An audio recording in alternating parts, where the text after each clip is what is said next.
Fellow Reds, greetings, and hope you are all keeping well and are in somewhat better spirits after our Carabao Cup victory against the mighty Luton Town. Certainly spirits higher after the game than after our opening match debacle against Crystal Palace. But let's not get ahead of ourselves. We thought that Ollie would ring in the changes for the game, give opportunities to some guys who haven't had much in the way of game time. And in fact, he made 10 changes from the Palace game. The only survivor from that game was Harry Maguire, once again at centre-back and captaining the team. Dean Henderson in goals, making his debut for United. As you know, he's been around for a long time and had been out on loan, including the last 2 seasons at Sheffield United. Aaron Wan-Bissaka restored at right back, and I have to say I was delighted to see Eric Bailly partnering Harry Maguire, although I felt maybe as punishment he should have made Victor Lindelof play again, and Brandon Williams in the left back position. So we lined up 4-2-3-1. The 2 holding midfielders, Fred and Nemanja Matic. The 3 in front of them, Mata, well, he started out on the right. You know fully well that he's not a right winger. Our new signing, Donny van der Beek, in the number 10 role. And my favourite, Jesse Lingard on the left. And up front, Igalo. Well, I think the scoreline was somewhat flattering, 3-0. It took us a long time to get going. And quite frankly, for 80 minutes of the game, it was an utter snooze fest. It was only when Ollie made 3 changes on about the 80th minute, bringing on Rashford, Greenwood and Fernandes, that United clicked into gear. And of course, we scored 2 very good goals at the end of the game. I thought tactically we were very poor. We had so much possession, so much of the ball, but again lacked penetration until, of course, those 3 substitutes came on. There were a lot of square passes, a lot of passing backwards, and a lot of running around like headless chickens. The first goal came courtesy of a penalty, very nicely put away by Juan Mata, after Brandon Williams was fouled in the penalty box. There was an argument, in fact, you could have made argument for a penalty a few seconds earlier for a handball. Mata left-footed shot to the keeper's left, keeper went the wrong way. So 1-0 at half-time, and we expected more goals in the second half, but it took a hell of a long time to come. Those 2 goals were the only real moments of magic. Marcus Rashford took his very nicely after build-up play involving Fernandes, of course, and a nice assist from Greenwood. And then Greenwood helped himself to a goal at the end, a really fine goal where he cut in from the right-hand side and he used the defenders to shield the ball and putting it in from an acute angle. The move started by Wan-Bissaka and again a pass from Fernandes to set him up. So 3-0, and next round we're away to Brighton, who ironically we face in the league in a tough fixture coming up. Now, what about individual performances and marks out of 10? Well, Dean Henderson. Dean didn't have a save to make in the first half, and in fact had to only make 1 telling save, which was a fantastic reflex save on about the 80th minute. And this is a mark of a good goalkeeper, to be quiet for much of a game and then to be called on to make a crucial save. But I think we mustn't get ahead of ourselves. A lot of comments on social media are now saying that he should be the first choice goalkeeper. I really don't see it that way. Let's rejoice in the fact that we've got him in the squad, that he's a fantastic addition, certainly one for the future, but I wouldn't make him the number 1 keeper at this point in time. But from a ratings point of view, I'll give him 7 out of 10. I can't give him more because he didn't really have much else to do and he didn't do anything wrong during the course of the game. Wan-Bissaka at right back I thought looked very rusty. Uncharacteristically, he allowed the opposition in to make some crosses.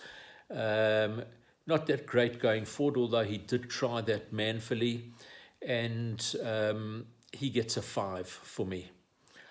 Eric Bailly, well, Eric, I always get worried because he goes into the challenge very aggressively. This is why he gets injured, and there were a few heart-stopping moments.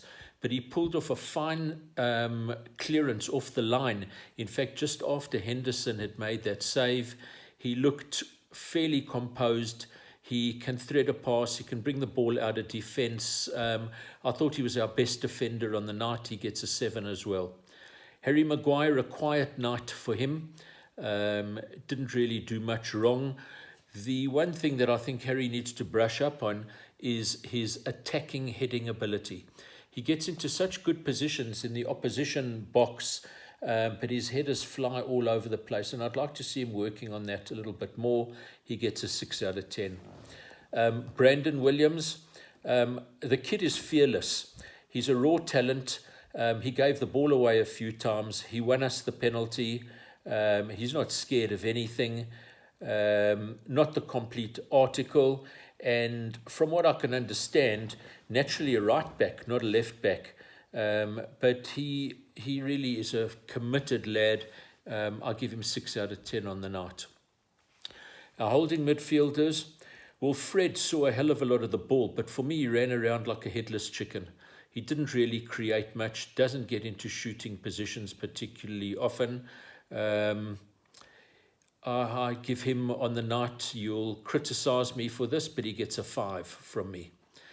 Nemanja Matic, I feel much more comfortable when Matic is in the team. He protects the back four. He shows a lot of composure. He had a couple of goal attempts.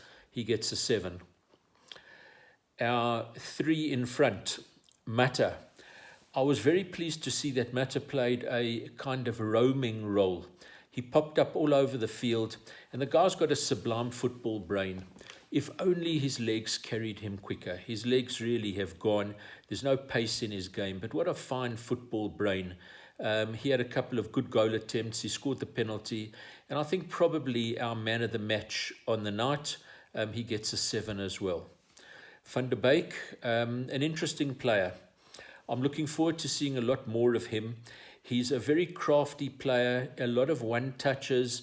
I think that some of his teammates were not on the same wavelength as he was, but he's got an eye for goal. He's going to be a terrific acquisition for our squad, I feel. On the night, 6 out of 10. Jesse Lingard. Now, on the night, United had a lot of space down that left flank, and Lingard used it, I have to say. He had a few good runs, but his finishing is absolutely woeful. He had 3 or 4 goal attempts. They all went into row Z. You know he's not a favourite of mine. I still think an absolute headless chicken, 5 out of 10 on the night. Igalo had an absolute howler. He hardly touched the ball. I don't know how much of service he got, but he really didn't do anything. He gets a 3 out of 10 on the night. Our substitutes were only on for 10 minutes, so it's very, very hard to rate them. But they all had a major impact on the game, so I give all 3 of them a 7.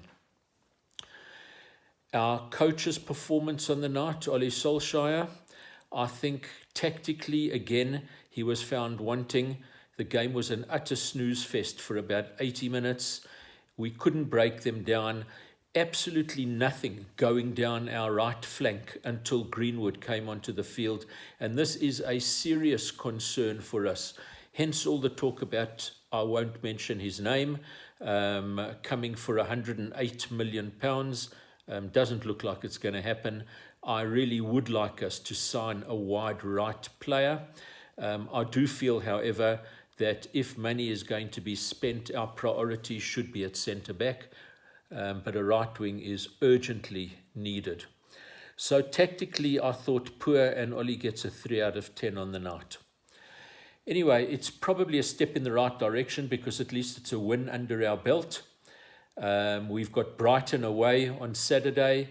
That is going to be a difficult game. We've struggled there previously.